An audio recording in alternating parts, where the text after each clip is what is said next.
dia, galera. Bom dia, pessoal. Bom dia, Celinha, Ivete, Rebinato, Cláudio Queiroz. Muito bem-vindos aí, Laiane, Fausto, Sabrina. Bom dia, pessoal.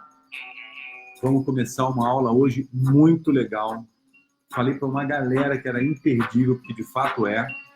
E quero te dar toda a liberdade para me mandar mensagem se alguma coisa ficar obscura nessa aula, porque ela vai ser muito, muito, muito importante. Tá legal? Vou até interromper o som aqui agora, para a gente ir direto ao ponto, porque são 30 minutos, mas vão ser 30 minutos ali, né? Com foco, missão, disciplina e resultado. Preparei até um esqueminha aqui para a gente desenhar umas histórias aqui, porque vai ser importante. O episódio de hoje vai falar sobre a teoria da personalidade, tá legal?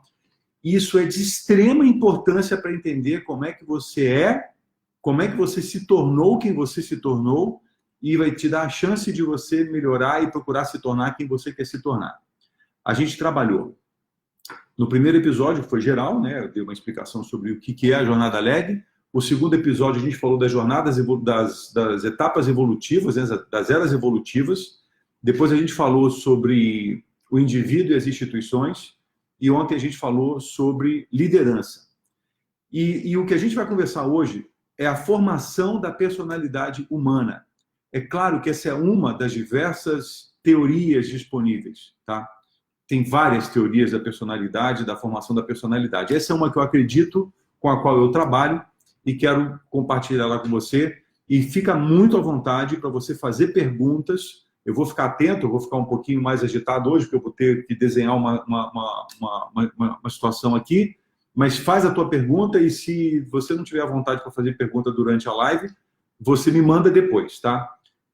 Não esquece de convidar as pessoas aqui, você que está no Instagram, clicando nesse aviãozinho, espalha para todo mundo que você acha que vale a pena saber, e vai clicando no coraçãozinho para o Instagram saber que essa live tem despertado interesse nas pessoas, e ele também queria construir um algoritmo que vai espalhando esse negócio quando eu gravo e solto no IGTV, tá legal? Aí você vai me ajudando a compartilhar isso com o maior número de pessoas possível. Então, galera, presta atenção, hein? Olha só.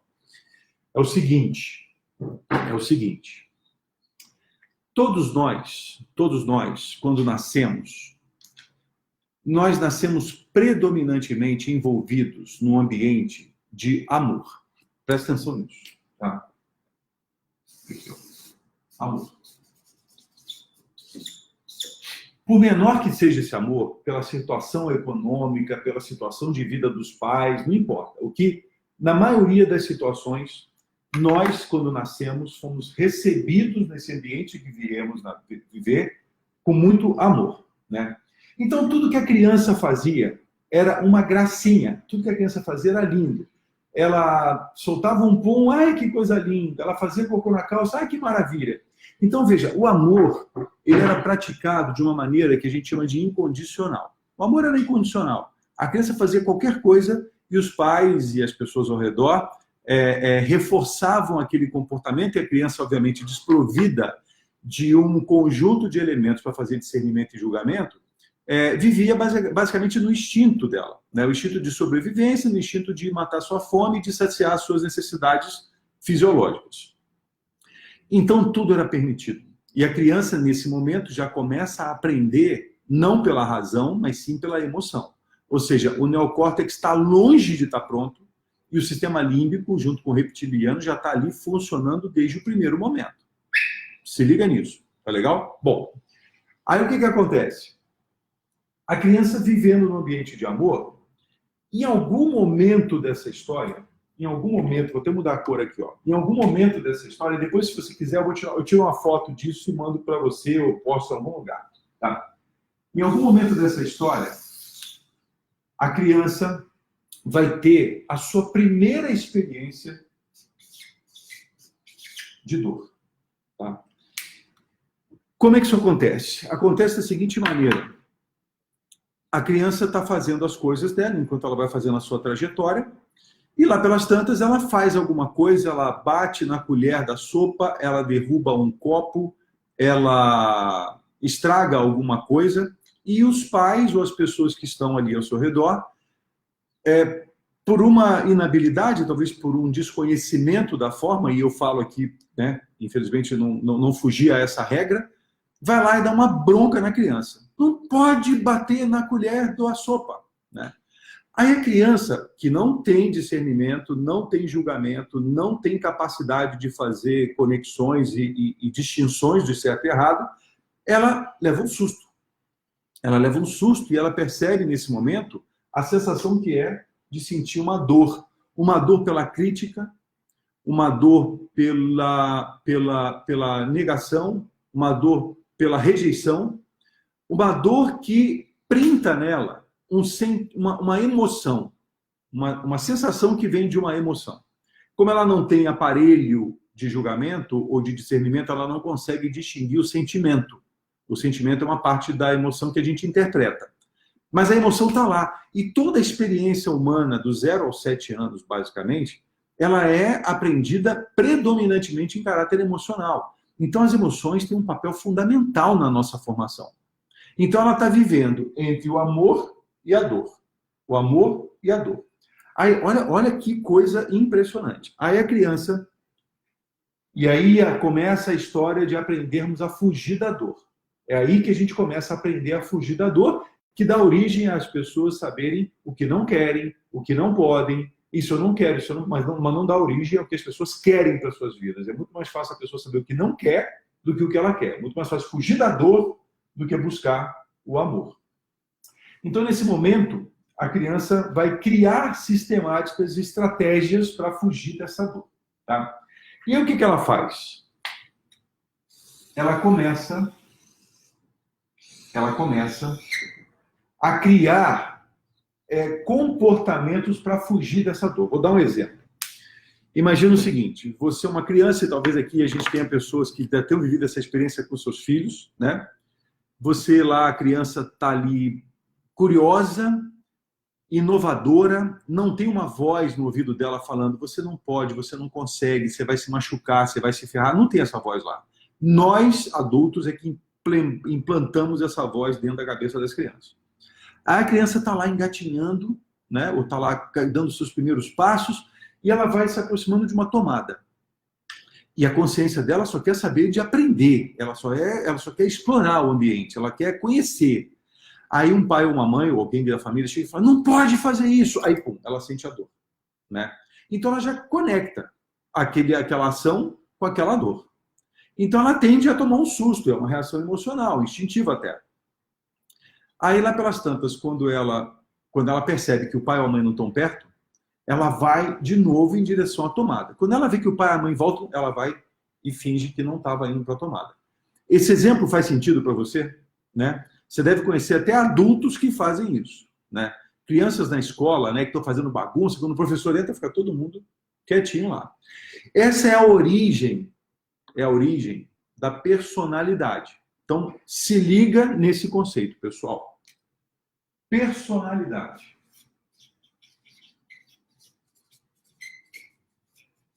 A palavra personalidade vem de persona. Persona. Que também dá origem à palavra personagem. Ok? Ok? Agora, presta atenção nesse conceito. Presta atenção nisso. Persona. Per é uma preposição. Sona é um substantivo. Per, por, sona, som. Por onde sai o som do personagem? O som do personagem, ele sai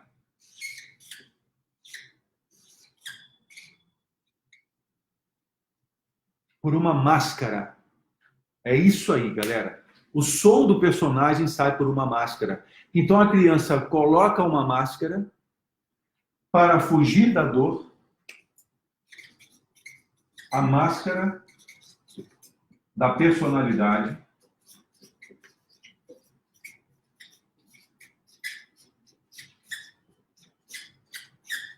Para se livrar dessa dor. E aí a criança cresce com essa máscara, porque ela é tão confortável, ela me dá tanto acalanto emocional, ela me faz fugir da dor, Começa a perceber isso, galera. Depois, olha essa aula de novo e pensa na sua história pessoal, tá? Ela começa a sentir o efeito que a máscara tem, e essa máscara gruda de tal maneira na criança que ela cresce com essa máscara. E aí o que acontece? Ela vai para o mundo viver a vida dela, agora sim, com o neocórtex estabelecido. O neocórtex fica pronto lá pelos 21, 22 anos de idade. Por isso, algumas sociedades estabelecem como maioridade penal a idade de 21 anos, porque entende que a pessoa, né, o sujeito, né, como a gente fala na psicologia, o sujeito ele já tem um discernimento, ele já tem um aparelho físico e fisiológico para fazer suas escolhas, para fazer o seu discernimento. E aí a pessoa vai para o mundo, provida dessa máscara.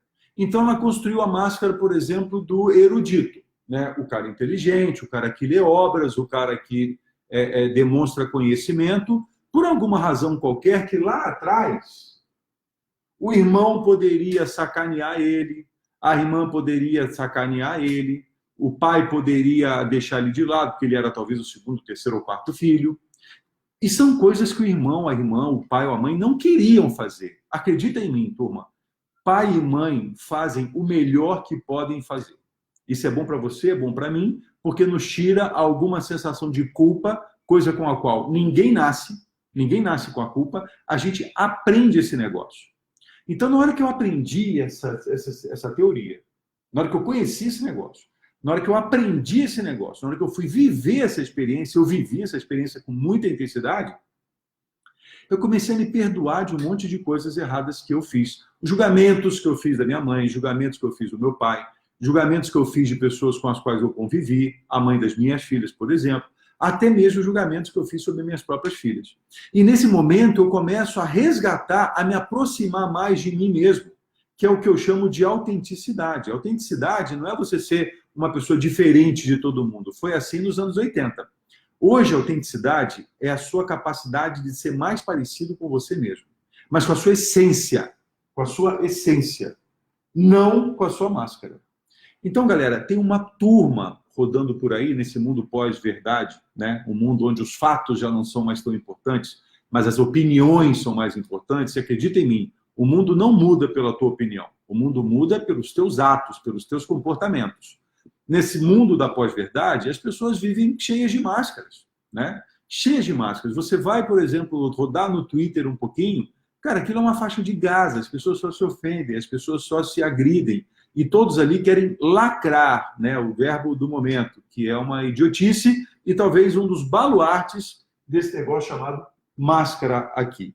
Então pense em algum momento da sua vida que você tenha se sentido uma farsa, em algum momento da sua vida que você tenha se sentido deslocado no mundo, em algum momento na sua vida que você tenha se sentido não legítimo dentro daquilo que você faz, né? Eu vivi isso, né? Posso dizer para vocês com muita clareza que eu vivi isso, até que eu comecei a buscar o meu lugar no mundo, até que eu comecei a buscar o meu lugar, o lugar que me cabe nesse planeta. Tem um lugar para mim nesse jogo, tem um lugar para mim nesse tabuleiro, como tem um lugar para você. E esse lugar é habitado por um humano. E esse humano eu empresto para os cargos que eu ofereço ou que eu desempenho na minha vida. Então, veja, eu tenho uma experiência desde criança com o amor. Eu passo a ter uma experiência com a dor e na ânsia de fugir dessa dor, eu crio minhas máscaras, portanto, eu começo a formar a minha personalidade. E aí você pode me perguntar, mas Binato, isso está na minha essência, eu sou assim. Não, não é, porque você nem conhece a sua essência. Você nem estudou a sua origem. Você nem foi lá no início do caminho. Você pode até atribuir personalidade à essência, mas isso é um equívoco.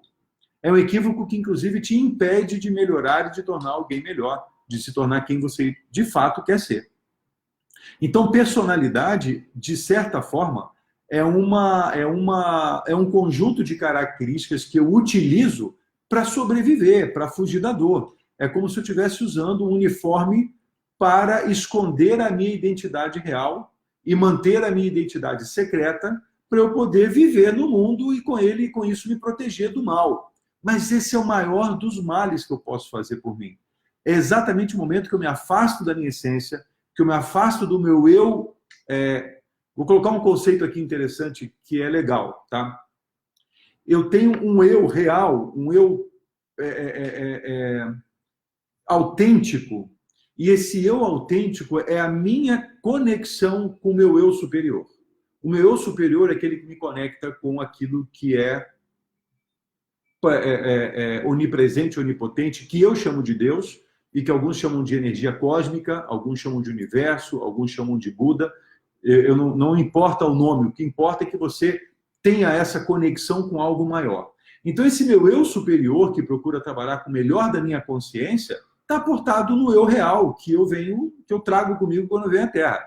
Mas tem um eu que eu desenvolvo para me proteger dessa dor toda, que é um eu baseado no meu ego. Esse eu a gente chama, eu estou chamando aqui de eu inferior. Então, a nossa saga humana, a nossa trajetória, a nossa jornada humana, é exatamente a jornada para trazer luz para esse ser inferior e vir à tona com o eu real que me permite conectar com o meu eu superior, com o meu eu sagrado, com o meu eu divino, o nome que seja. Então, galera, aí está o jogo do consciente e do ego, aí está o jogo do que Freud nos ensinou como sendo ego, id, superego.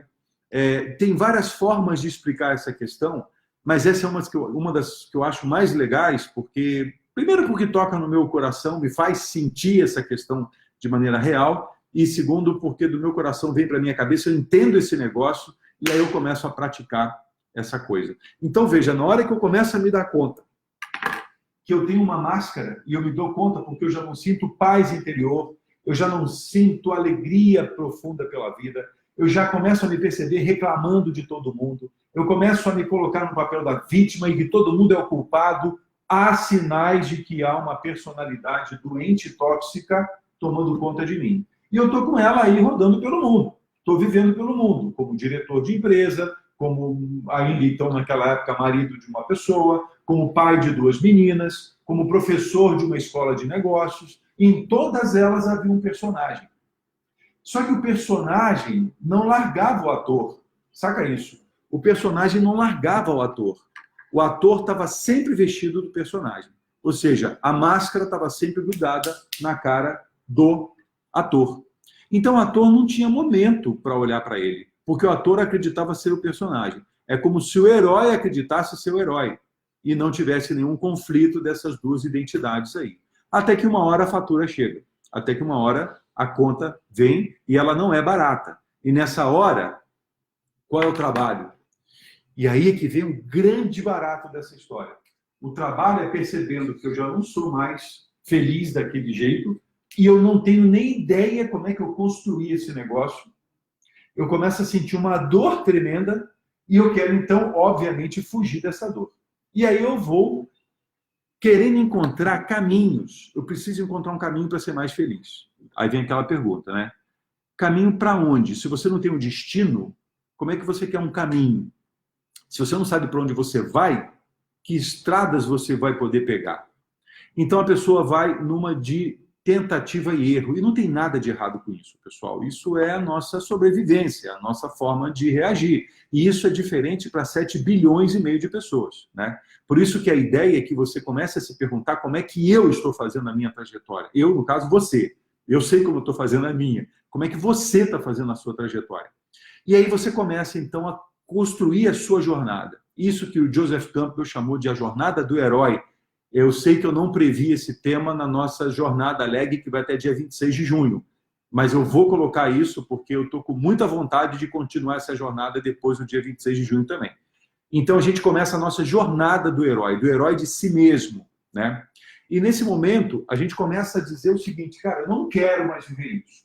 Aí vem, se a gente tiver a sorte de encontrar um psicólogo, de encontrar um mentor, de encontrar um amigo de verdade, não é aquele que fica passando pano, amigo de verdade,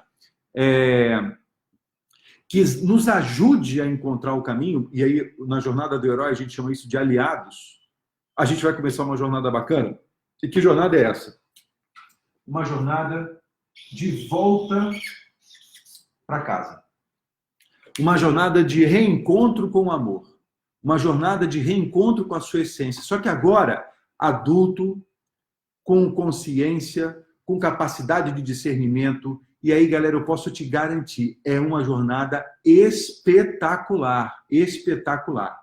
Posso, em algum momento, na nossa convivência, contar um pouco mais sobre isso, da minha experiência, mas nesse momento eu quero trazer o conceito. E veja, para eu voltar para o amor, eu vou ter que enfrentar, e esse é o grande desafio da sombra, você não enfrenta a sombra evocando espíritos de luz, que não haja nenhuma heresia no que eu estou dizendo. Você enfrenta a sombra enfrentando, encarando. Você virá para o mundo, passará pela personalidade e deverá atravessar um mar revoltoso de dor. Dor que vai te remeter à sua experiência com seu pai e sua mãe. Dor que vai te remeter à sua experiência com seu irmão e sua irmã. Dor que vai te remeter à sua experiência na escola, onde você pode ter sido alvo de bullying, alvo de chacota, alvo de brincadeiras que eventualmente você não gostava. Uma série de coisas, mas sem vitimismo. Com altivez, com a força daquele que quer realmente se tornar um ser humano pleno, sem essa história de fragilidade excessiva. Há um termo, né, usado recentemente, né, atualmente, que procura definir ou descrever a figura do antifrágil. O que é o antifrágil? O antifrágil, no melhor sentido da expressão, é aquele que enfrenta suas dificuldades com resiliência, que enfrenta suas dificuldades com altivez, que enfrenta suas dificuldades entendendo que depois disso ele vai se tornar alguém melhor.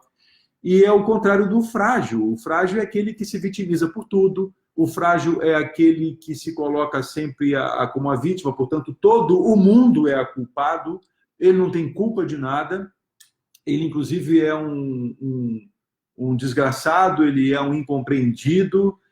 Isso denota uma essência, não uma essência, mas uma personalidade fraca. Isso denota uma musculatura emocional não desenvolvida e, portanto, atrofiada. E não se iludam, galera. Nós vivemos num mundo que já está preparado para nos ajudar a fortalecer nossa musculatura intelectual. Então, nós somos estimulados a estudar, nós somos estimulados, né, mais ou menos estimulados a estudar, né, de uma maneira equivocada, mas, enfim, de alguma maneira você tem lá pai e mãe te mandando, te falando para estudar, a escola, o professor e tal. Nós vivemos num mundo que, de uma certa maneira valoriza a dor física, né? Quando você faz uma atividade física, quando você sente uma dor física, você compartilha essa dor com as pessoas, você compartilha esse sentimento. Se você tem uma dor e você fala, galera, desculpa, mas eu vou sentar aqui que eu estou com uma dor no estômago, eu estou com uma dor nas costas, uma dor no pescoço. Ou quando você tem uma dor de um treinamento que você faz aí, ou você faz uma corrida, uma meia maratona, coisa do tipo, você chega no escritório ou no trabalho, ou onde quer que seja no dia seguinte, orgulhoso daquela dor, né? Puxa, fiz um treino ontem, arrebentou, estou todo dolorido e tal. Então, esse modelo de mundo que a gente construiu, ele já dá permissão para a dor intelectual, dá permissão para a dor física, e você não foge dela. Mas ele é voraz, né? Na medida em que ele não construiu uma condição favorável para que a gente possa viver as nossas dores emocionais. Então, o que a maioria de nós faz? A gente foge, a gente esconde essa dor. Eu escondi essa dor durante muito tempo. Muitos de vocês devem conhecer várias pessoas que escondem essa dor. Portanto, se a pessoa está se sentindo ultrajada, ela não fala. Se ela está se sentindo subjugada, ela não fala, ela não compartilha. Se ela foi passada para trás, se ela foi traída por alguém, ela bota um batom, bota uma roupa nova, um terno novo e vai para a caça de novo, como se aquilo não tivesse existido. E isso é talvez um dos maiores equívocos que a gente possa cometer, porque nós passamos por cima de algo que a gente precisa enfrentar. Existe um conceito que eu vou aprofundar um pouco mais na frente, que é o conceito do ciclo vencedor da perda. Nós passamos por 4 etapas quando a gente tem uma perda na vida. Perda essa emocional, perda essa física, perda essa material, seja o que for. A gente passa pela revolta, pelo conformismo, pela aceitação e pela superação. Galera, isso tudo é fundamental para entender o humano que você empresta para o cargo e para exercer o teu papel de indivíduo na sociedade que a gente vive hoje. Uma pessoa frágil, uma pessoa vitimada, uma pessoa imatura, como a Célia falou, uma pessoa que tem medo de que, quando eu exponho minha dor emocional, vão me chamar de fraco, como a Flávia está mencionando, essa pessoa ela vai viver numa sociedade onde ela vai querer tapar esse buraco tirando algo de alguém. Ela vai querer amor de alguém, vai querer atenção de alguém, vai querer o carinho de alguém. Então ela vai viver no mundo como se estivesse na era extrativista. Olha que coisa sensacional. Ela vai viver no mundo como se ela estivesse na era extrativista. Ela quer tirar carinho de um, quer tirar o tempo do outro, ela quer tirar a alegria do outro, ela quer tirar o bem-estar do outro. Aí começam as cobranças. E aí começa uma vida horrorosa. Né? Eu ia falar um palavrão, mas eu não quero falar. Uma vida horrorosa, uma vida miserável, uma vida de migalhas, onde o ser humano fraco exige migalhas do outro. E isso definitivamente não é amor. Isso não é amor. Amor é liberdade, amor é estar com o outro porque quer estar com o outro, amor é estar com o outro porque quer fazer algo pelo outro, sem se deixar aprisionar, sem se deixar escravizar. A Sabrina está falando assim, por favor, não acaba essa live em 30 minutos, queremos mais. Eu também adoraria ficar aqui o dia inteiro, mas hoje não vai dar, e não vai dar tão cedo. A gente vai montar um jeito de fazer isso acontecer. Mas percebe a conexão, galera, da primeira live, do primeiro episódio até o episódio atual. Então são carências, como a Berta está falando, carências emocionais, que nascem de uma carência emocional que é o aparelho que eu tenho para viver quando eu começo a minha jornada. Eu não tenho discernimento. E aí a gente nasce, a gente cresce como humanos com uma razão num lugar e uma emoção no outro lugar. Esse negócio desincronizou. Esse negócio desintegrou o nosso trabalho como seres humanos e nosso trabalho como seres que querem desenvolver uma musculatura emocional e, de fato, viver no mundo onde cumpre os seus deveres e usufrui dos direitos e expande isso para as pessoas, exige uma sincronicidade entre razão e emoção. E você é o responsável por fazer essa sincronicidade e, claro, pode ter o apoio de um psicólogo, pode ter apoio de um terapeuta, pode ter apoio de um tutor, de um mentor, de um amigo, de um coach, se for um cara muito bem preparado. Aí tem muitas coisas que podem ser legais para nos ajudar a cumprir essa trajetória. Tá? Então, galera, só para a gente recapitular. Nascemos num ambiente de amor, tá? Sentimos as primeiras experiências de dor, presta atenção no verbo, sentimos, nós não entendemos isso, nós sentimos isso, criamos máscaras para fugir dessa dor durante toda uma parte da nossa vida, e tem gente que morre fazendo isso a vida toda.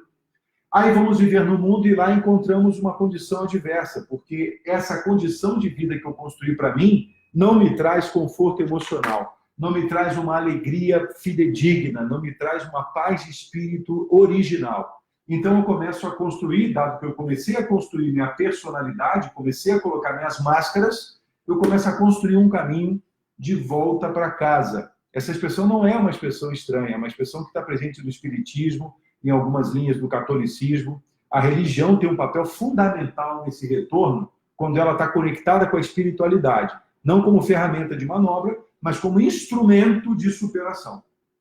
Então, eu procuro o meu caminho de volta e, para isso, inevitavelmente, eu vou precisar enfrentar o mundo, as máscaras, ou seja, os outros, a mim mesmo, o meu passado, até que eu possa encontrar, de fato, o verdadeiro e merecido amor. Galera, é demais esse assunto, eu ficaria aqui horas e horas e horas e horas falando sobre isso.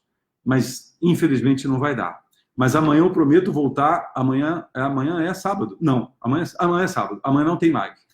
Infelizmente, tá? Mas segunda-feira a gente volta com o episódio número 6 das lives 007. Foco, determinação, foco, missão, disciplina e resultado. Espero que... Voou, né, Célia? Nossa, meia hora que, pum, voou rapidinho. Eu espero que tenha sido esclarecedor para você. Se você tiver dúvidas, me manda uma mensagem no direct aqui do Instagram ou no Messenger do Facebook. Tira suas dúvidas, não fica com essas dúvidas. Vou tirar uma foto desse negócio, vou postar depois. E a gente continua na nossa jornada de crescimento, nossa jornada de liderança, estratégia e gestão. Ok? Valeu, galera. Bom final de semana, boa jornada. e força sempre. Beijo, tchau.